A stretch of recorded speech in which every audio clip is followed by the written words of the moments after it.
根据台湾儿科医学会统计，这几档全台湾儿科住院医师的招聘率，一年比一年搁较低，而且招袂定的缺是愈来愈多。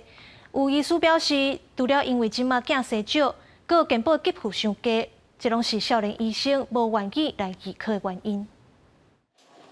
囡仔破病，爸母会带去小儿科诊所。不过小儿科的患者，大部分的病人并不是儿童。医师讲，若干那看囡仔，一定多点。像我看的病人，有一半不是小儿科，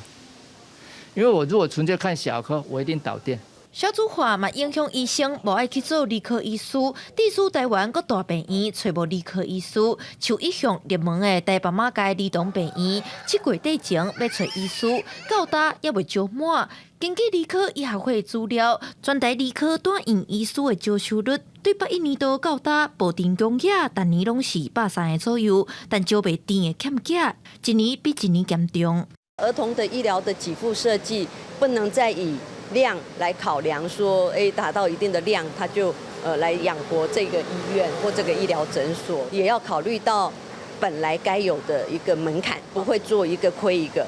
有儿科医师指出，除了少子化，儿童医疗支付较低，嘛是人无爱做儿科医师的主要原因。过去手内科、儿科、妇产科、外科急诊，拢是较招袂甜的顾科，颠倒皮肤科、眼科，真侪医师小侪抢命囝。台湾医疗改革基金会烦恼，无备帮，未来有一寡急动症的需求的患者，恐惊找无医生。假设未来有儿童急动症这样的一个大量医疗需求，例如像之前 COVID-19 这样的一个情况下，那国内可能的医疗量呢是没有办法去负荷的，甚至我们可能必须向国外这样子一个求援。